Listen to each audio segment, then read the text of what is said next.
Saudara-saudari terkasih, apakah saudara sudah memulai hari ini dengan penuh sukacita dan punya niat untuk berbuat baik, meskipun kecil?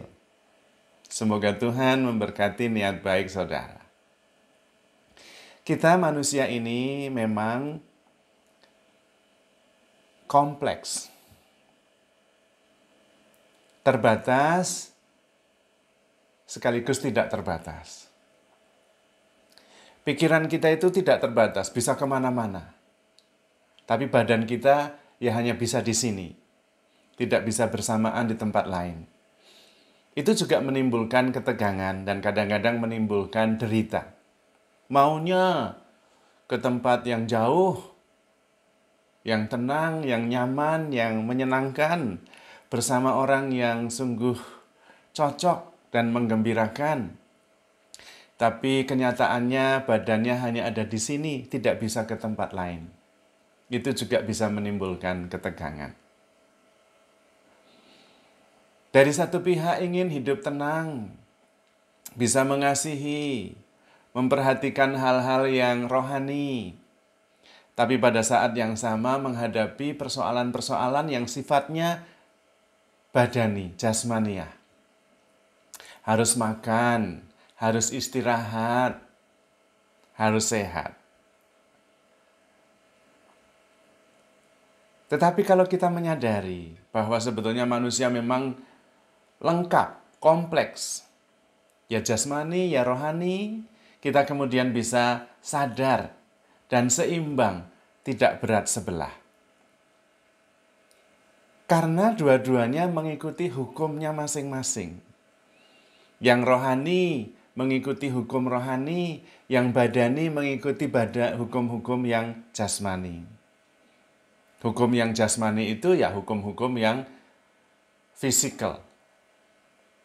Seperti kalau apel jatuh ya ke bawah. Nah, kita juga mengikuti hukum itu. Tetapi kita mempunyai hukum-hukum rohani juga. Seperti misalnya, roh kita itu tenang kalau kita dekat dengan Tuhan. Roh kita itu tenang, jiwa kita itu tenang kalau kita bisa memaafkan, mengampuni, dan melakukan kebenaran.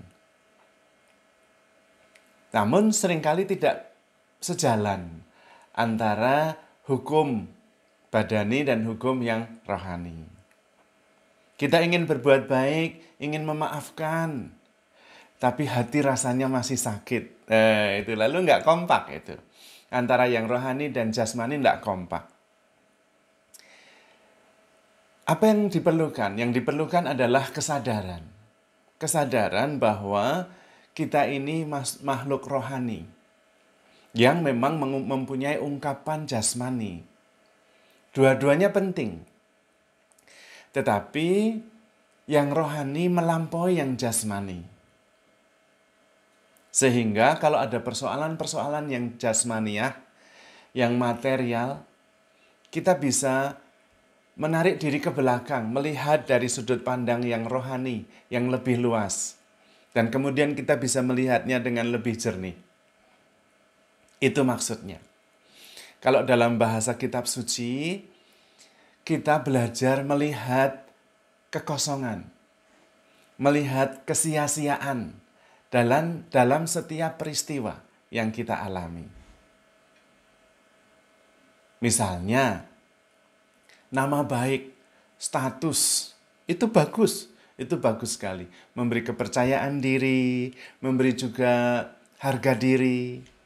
Tetapi pada saat yang sama, itu secara psikologis, pada saat yang sama kita mesti harus bisa melihat kekosongan, kesia-siaan dalam bahasanya pengkhotbah.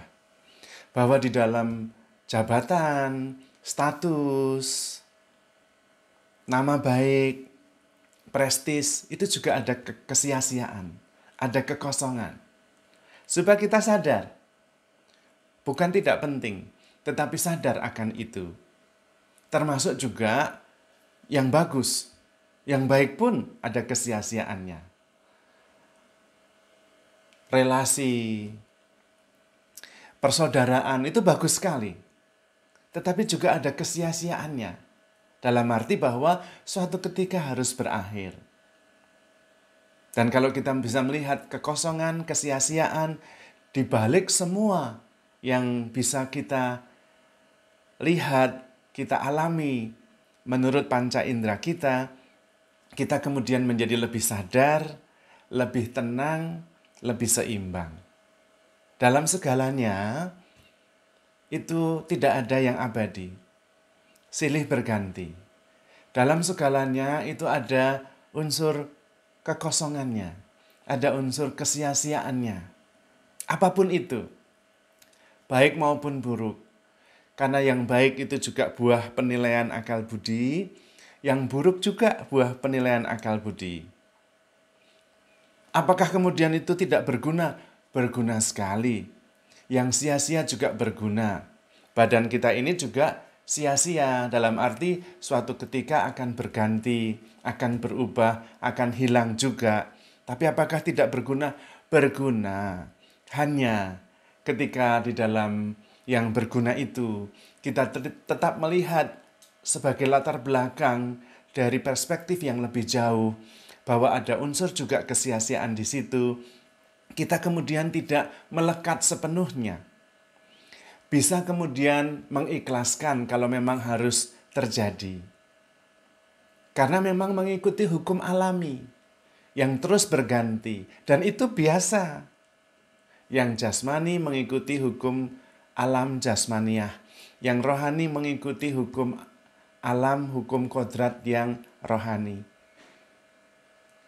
Itu wajar. Hanya kalau kemudian kita mencoba mengintervensi hukum alam itu, hukum kodrat itu, ya kemudian kita menjadi kecewa atau menderita. Contohnya bagaimana? Contohnya kita mau mudah terus. Ya enggak bisa. Mau intervensi minum vitamin E, mau suntik hormon, mau apa saja ya enggak bisa. Suatu ketika itu tuwek. Terus mate. Itu biasa. Itu biasa. Tapi ada yang abadi, ada yang tidak mati. Nah, itu adalah yang rohani, yang bukan jasmani. Kalau kita sadar bahwa masing-masing mengikuti hukumnya sendiri, kita kemudian tidak terlalu intervensi. Biarkan saja terjadi sebagaimana hukum yang seharusnya. Yang badani akan berganti, akan menua, itu biasa. Yang rohani akan abadi, itu memang hukumnya. Kita intervensi justru kadang-kadang malah merusak hukum alam. Seperti misalnya, kupu-kupu yang mau keluar dari kepompong, karena kesulitan kita bantu, kita buka kepompongnya, malah kupu-kupunya nggak bisa terbang karena tidak mempunyai otot-otot yang cukup kuat.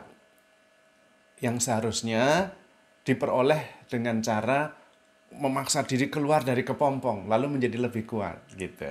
Kalau kita bantu malah nggak terjadi. Nah, bisa jadi intervensi kita malah merusak.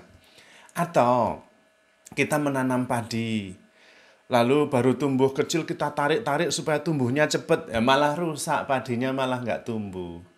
Ada hukum alam yang justru kalau kita biarkan saja, itu bertumbuh sesuai dengan hukum alam. Kalau kita ikut campur malah kadang-kadang kacau. Maka dalam hidup kita juga perlu memperhatikan hal ini. Kita sadar bahwa dalam diri kita ada yang mengikuti hukum kodrati, hukum alam, jasmani, badani. Ada yang mengikuti hukum yang rohani, abadi. Nah, kita menyadari hal itu. Tidak perlu terlalu intervensi, terlalu banyak. Karena memang yang ilahi menyelenggarakan kehidupan kita itu secara bijaksana menurut hukumnya masing-masing. Contoh tadi itu hanya untuk memperjelas. Kita intervensi juga nggak bisa, biarkan saja. Badan itu pada suatu ketika ya memang akan menua dan kemudian mati, itu pasti. Tidak perlu diperjuangkan dalam arti harus supaya tidak mati-mati ya nggak bisa. Tetapi sehat iya, kita bisa berusaha sehat. Hanya kita tetap sadar di belakangnya bahwa juga di situ ada kesia-siaan. Karena memang mengikuti hukum yang terus berganti. Yang tidak sia-sia, yang terus abadi adalah yang rohani. Kebaikan hati, belas kasih, cinta, pengampunan, rasa syukur, damai sejahtera, itu abadi. Terutama cinta Tuhan kepada kita, sekali dan selamanya. Maka kita juga harus percaya dan berharap bisa makin mencintai Tuhan, makin mengandalkan Tuhan, dan hidup penuh syukur. Karena kita begitu dicintai oleh Tuhan. Maka handle yourself with care, because you are loved. Tuhan memberkati.